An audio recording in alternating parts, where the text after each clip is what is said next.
Ligados e integrados. Realização Canal Rural. Oferecimento Seara. A qualidade vai te surpreender.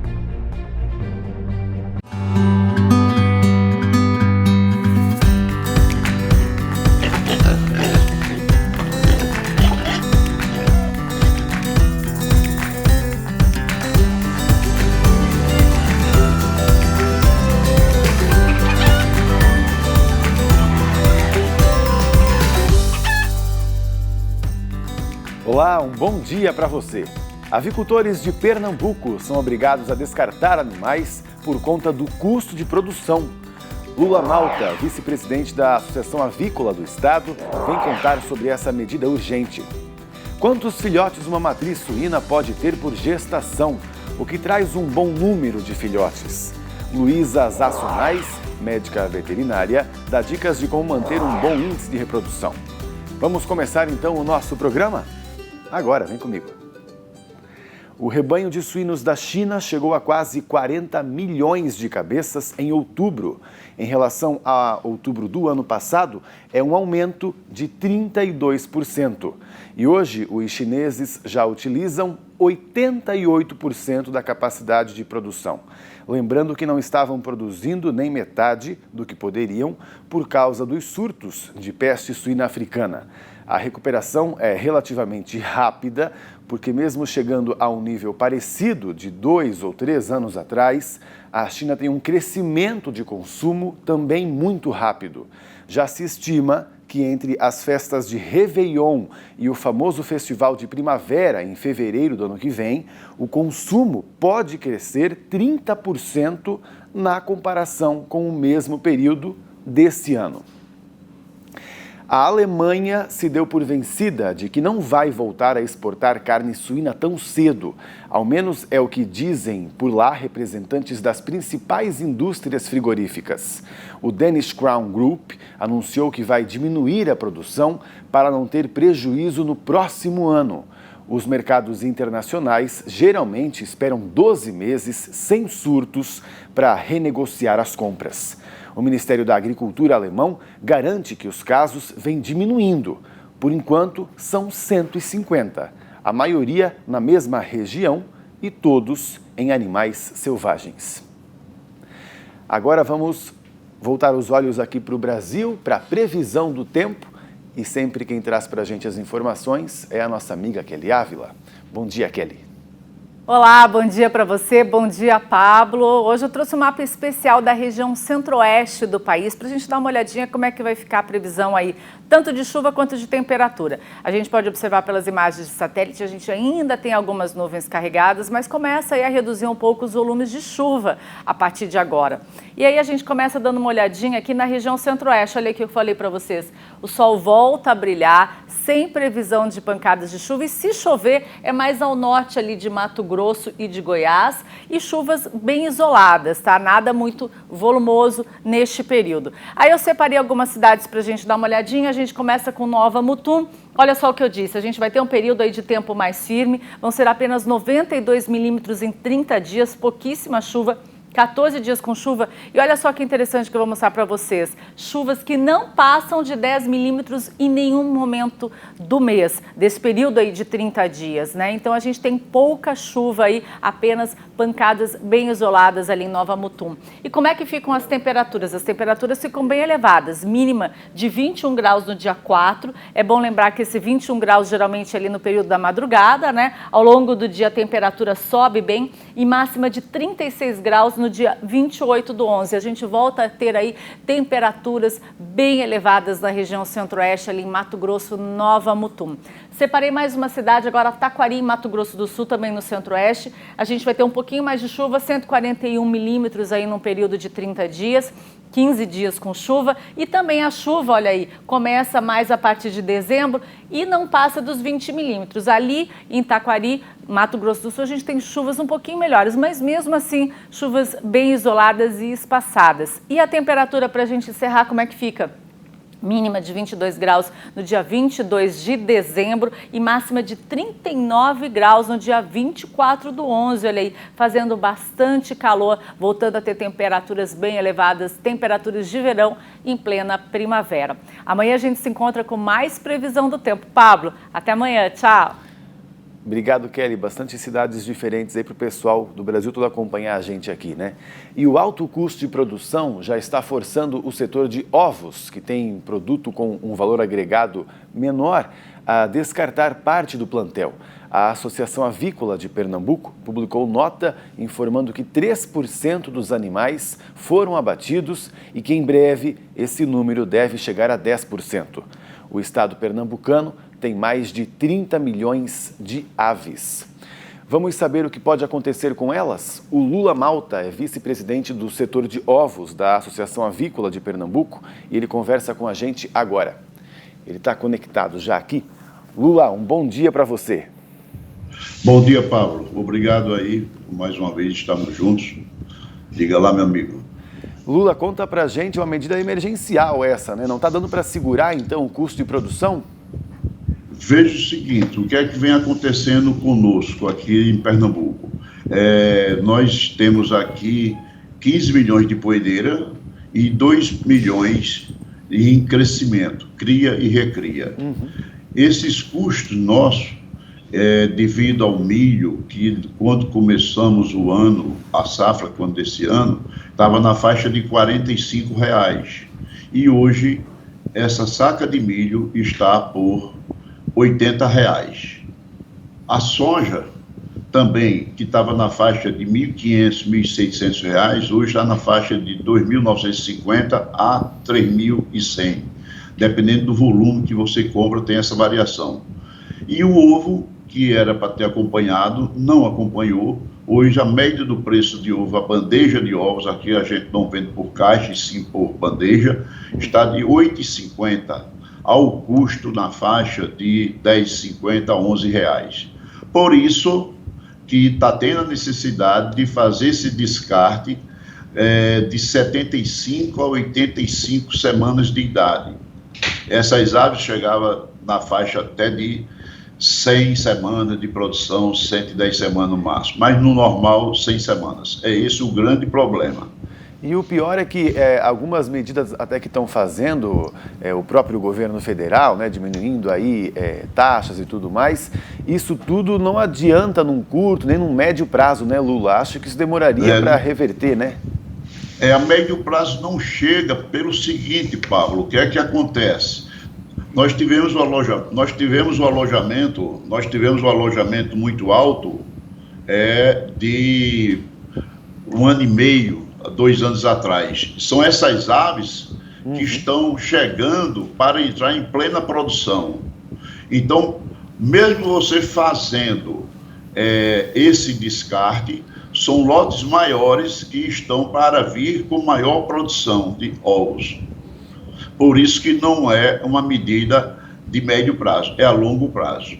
Pois é, e como é que está sendo feito isso, né? Como é que os produtores ficam com isso? Porque, lógico que é uma pena, ninguém quer fazer isso na realidade, todo mundo quer produzir, né? Tem que segurar essa Infelizmente, o que é que está acontecendo? Além do descarte, também está se cancelando a chegada de pintinhas ou um menor número de alojamento de pintinhas. Mas sabemos que isso é uma coisa de você receber menos pintinha hoje ou cancelar o lote, mas esse efeito só começa daqui a 6 meses, quando ela entra em produção.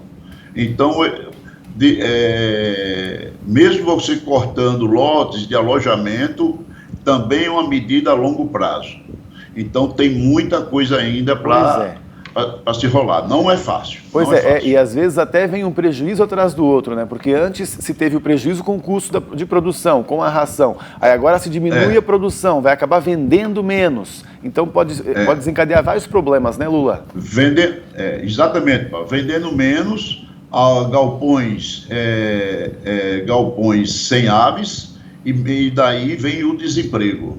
Então é uma cadeia, uma atrás da outra, é um problema atrás do outro. Menor produção, descarte antes do tempo, menor alojamento, isso tudo influi em desemprego. Isso é muito ruim para a atividade. Hoje, Pernambuco, Pablo, temos aqui no setor avícola, na faixa de 165 mil funcionários, diretos e indiretos. Pois é, bastante gente realmente, né? E o que na gente. sua opinião, hein, Lula, poderia ajudar? Sempre estou perguntando para todo mundo que participa aqui do nosso setor, né? O que você acha que pode ajudar? É menos taxação? É realmente uma cota a ser vendida de ração, né? Para o exterior, deixar um pouco mais aqui para o Brasil? O que você acredita que pode ajudar a gente? Isso aí, como foi uma coisa nova que o Brasil vem passando, uma alta exportação, e já tem alguns países como a Austrália que já determinou. Eu acho que a conexão com o Lula caiu, né? Estava um pouquinho instável, mas tudo bem, acho que ele já conseguiu dar o recado e a gente entendeu a situação, né? Lula, você me ouve por telefone? Agora chegou? Isso, pode continuar, Pronto. Por favor. O que você acha que ajudaria o setor aí?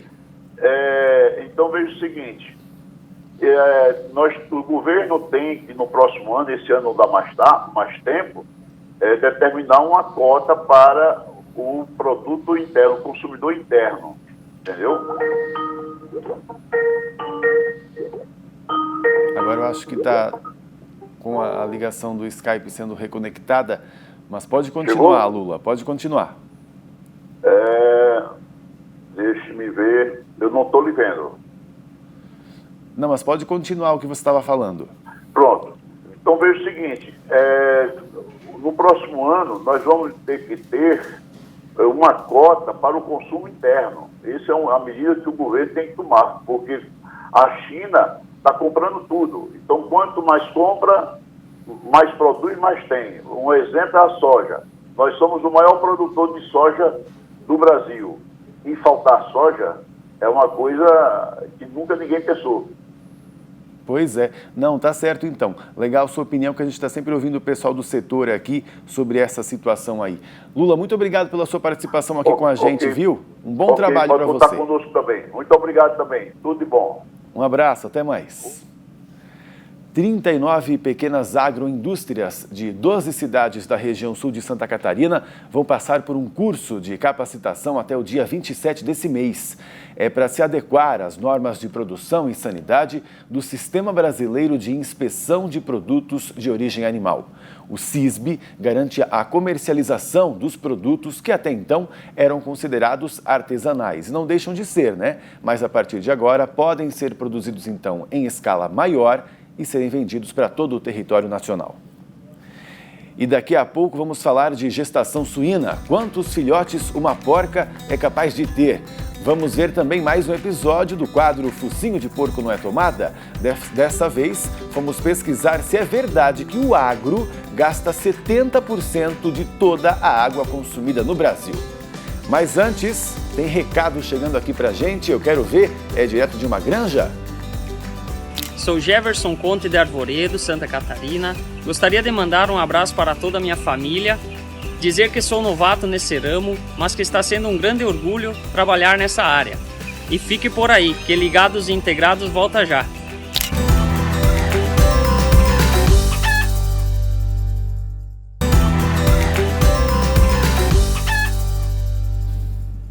Ligados e Integrados de volta, e você sabe que o nosso programa é exibido no Canal Rural, sempre às 11h30 da manhã, e também tem reprise agora no Canal do Criador, sempre às 7 da manhã. Então, quem não consegue ver ali no meio do dia, né, pode ver cedinho.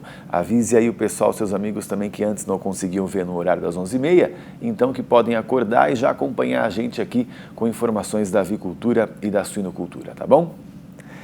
E as matrizes suínas têm muita importância dentro da cadeia produtiva, por isso são tão bem tratadas. E o bem-estar, no caso delas, não garante só a saúde delas mesmas, mas um manejo sem incômodos, mas que gerem também um bom número de filhotes saudáveis. Vamos conhecer um pouco mais sobre esse processo aí, então? Agora. A gestação das matrizes suínas dura em média de 115 a 120 dias, ou seja, 3 meses, 3 semanas e 3 dias, embora haja casos de até 140 dias ou partos prematuros de 108 dias. Essa variação pode estar diretamente relacionada à genética utilizada. A alimentação das suínas durante toda a gestação e especialmente no período pré-parto deve ser diferenciada, com o fornecimento de rações laxativas 2 vezes por dia. A água é à vontade, mas evite derramamentos para não causar umidade nas instalações, o que pode favorecer o desenvolvimento de fungos e até doenças. Em granjas com bom manejo, podemos considerar uma média de 2,39 partos por suína ao ano. Cada parto gera mais ou menos 13 filhotes. Claro que temos um caso ou outro bem atípico, como o que vimos esse ano em Água Doce, Santa Catarina, onde uma matriz deu à luz a 34 leitões em um único parto. Vamos conversar mais sobre esse assunto. Hoje quem atende a gente aqui é a médica veterinária Luísa Zasso Nais. Bom dia, Luísa. Bom dia, Paulo. Tudo bem? Tudo certo. Obrigado por ter vindo aqui participar com a gente. Luísa, conta pra gente, a gente estava ouvindo aqui agora sobre o número de filhotes, né? Lógico que tem uma média aí, natural, a gente pode falar assim, do animal, né? Mas, conforme ela é tratada, a matriz, pode interferir realmente nesse número de filhotes e até filhotes mais saudáveis ou não? Sim, Paula, primeiramente, muito obrigada pelo convite. Então, a matriz suína, como foi comentado, né, no início do nosso quadro, ela pode, então, gerar de 13 a 15 filhotes, né, por parto, até mais, como foi visto naquele caso, né, e a gente sabe que a matriz suína, como qualquer outro animal, é influenciado também pelo bem-estar, né, então, a gente sabe que a alimentação, né, é uma forma muito importante, né, essa matriz ela não pode ter falta de ração, né, ela tem que ter uma alimentação regrada, tem que dar atenção a essa matriz, questões ambientais, né, principalmente aqui no sul, né, que temos a amplitude térmica muito alta, né, temos dias que chega a 0 grau facilmente e dias que pode chegar a 30, 35 graus, então a fêmea ela também sofre estresse por causa disso. E nós sabemos que vários pontos ao longo dessa gestação podem gerar alguma modificação no ambiente intrauterino dessa porca, né? Então, muitas vezes nós temos depois no nascimento o número de mumificados ou o número de natimortos, né, que pode ter sido influenciado por algum período de estresse que essa fêmea passou ao longo da gestação. Né, então, nós sabemos que quanto mais cuidado nós tivermos com essa fêmea, melhor, né, a chance, a probabilidade de termos um bom parto. Né. Sabemos que também o manejo do parto é importante, a inseminação com certeza é importante, mas se nós tivermos todas essas etapas sendo feitas de uma forma mais correta possível, a chance de nós termos um sucesso, né, no número de leitões nascidos no parto é maior. Tá certo, muito legal, né? Inclusive até esse trabalho, quando bem feito, e sempre, né, Luísa, acaba fazendo com que ela também tenha uma vida mais longa, com vários partos, né, pela vida, uma retenção que se fala no setor, né? Isso, exatamente. A gente sabe que para uma matriz se pagar, né, dentro do processo, ela precisa ultrapassar o 3º parto. Né, e nós temos, claro, uma grande dificuldade com a leitoa, né, e as ordens de parto 1 e 2, né, que como elas são mais jovens, elas ainda não estão preparadas anatomicamente às vezes, e dependendo de como é feito o manejo anterior à inseminação, né, a preparação da leitoa, ela pode ter realmente um número de nascidos diminuído, ou até mesmo aumentando o número de natimortos mumificados, porque ela é uma matriz, enfim, potencial, e muitas vezes ela é mais sensível do que a porca. Né? Então, se formos observar em ordens de parto maiores, o número de leitões acaba sendo maior, porque a porca ela já desenvolveu a sua capacidade uterina ao longo dos partos subsequentes. Né? E nós sabemos que durante a lactação, né, se essa fêmea ela sofre algum tipo de restrição alimentar, nós sabemos que o parto, o desenvolvimento da gestação e o parto subsequente pode ser afetado em questões de desempenho, né? A leitegada pode ser menor, né? Então, na realidade, a fêmea ela deve ser cuidada em todos os processos, né, do sistema. Pois é, que trabalho cheio de detalhe mesmo, né, Luísa? Até você pode citar para mim algumas diferenças desse tratamento que se tem, né, com as matrizes em relação a outros suínos, né, que vivem numa granja para corte, por exemplo. Sim, sim. Então, numa unidade de produção de leitões, né, a matriz ela é a principal fonte de renda para o produtor, né? Então, nós sabemos, claro, que o número de leitões entregues, né, para a creche é importante, é em cima disso que o produtor vai ganhar a sua renda, só que para isso, né, como a gente tem comentado durante a entrevista inteira, a fêmea ela deve ser cuidada desde o início em que ela entrou, né, como leitoa, até quando ela for descartada por algum motivo, né? A ideia da fêmea ela ser descartada apenas em casos em que ou há uma diminuição da leitegada ou ela realmente esteja mais velha, né? Então, aquela leitoa ou aquela fêmea primípara ou secundípara, né, de ordens de parto 1 ou 2, se ela não é bem tratada, podemos dizer assim, ela pode ser descartada antes do terceiro parto, né? Então, é muito importante ter um cuidado com essa fêmea, de deixá-la, quando ela for inseminada, na gaiola, né, para a gente ter a confirmação da gestação, em um grupo separado dentro do grupo da cobertura, porque daí nós sabemos que aquele pequeno grupo é de leitoas ou é de fêmeas secundíparas, né? Então, ter um cuidado com elas, arraçoamento, né, como foi comentado, deve ser tratado 2 vezes por dia, a qualidade da água também é importante, como a instalação é ambientalizada, se ela possui algum tipo de ventilação adicional, como ventiladores, né, ou nebulizadores, questões de limpeza da baia, né, deve ser limpa pelo menos 1 vez ao dia, para que justamente essa fêmea ela tenha uma condição, ela se sinta bem, né, e nós sabemos que todo animal que se sente bem no local, ele vai ter um bom desempenho. Luísa, até a gente comentou aqui que para se pagar, por exemplo, né, ela tem que chegar a um terceiro parto e tudo mais, então falamos aí até dessa renda do produtor. E aí me surgiu uma curiosidade de um produtor que trabalha já em granja de suínos, está acostumado para corte, e ele quer investir numa granja também para matrizes, né?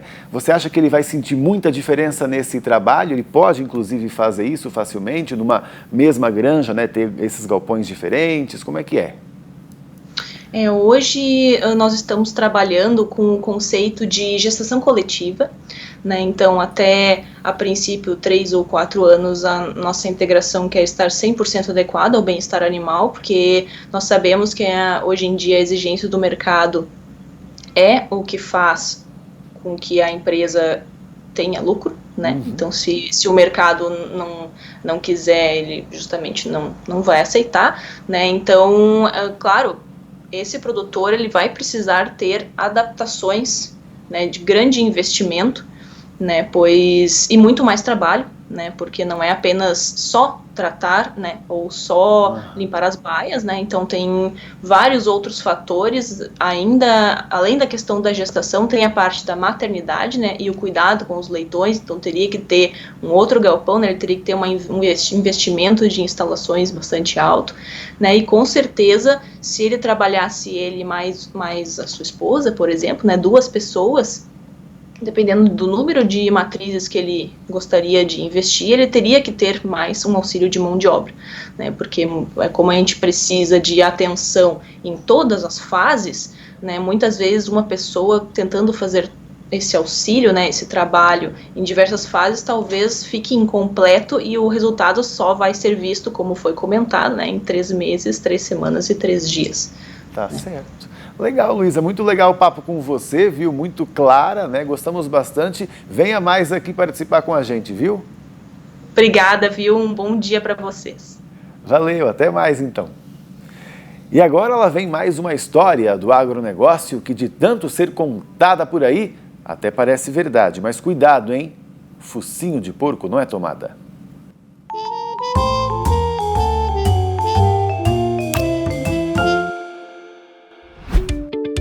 Sempre que o Brasil sofre uma crise hídrica, surge alguém dizendo que boa parte da culpa é do agronegócio. Lançam até números alarmantes. O mais conhecido deles é que o agro gastaria 70% de toda a água utilizada no país. Na realidade, segundo pesquisas de institutos como Embrapa e CPEA, não deve ser nem metade disso. É que plantas e animais, sim, consomem água, só que devolvem parte dela pela transpiração ou evacuação. Água que chega de um jeito ou de outro nos lençóis freáticos. Diferente dos seres humanos, que poluem com sabão, detergente, shampoo e depois jogam tudo pelos ralos.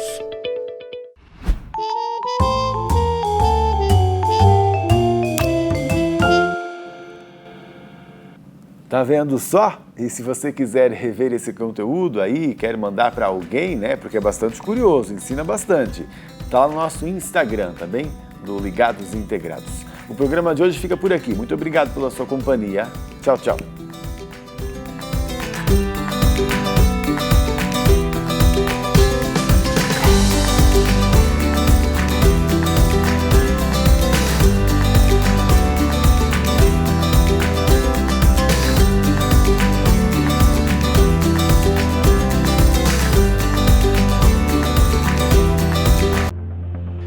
Ligados e Integrados. Realização Canal Rural. Oferecimento Seara. A qualidade vai te surpreender.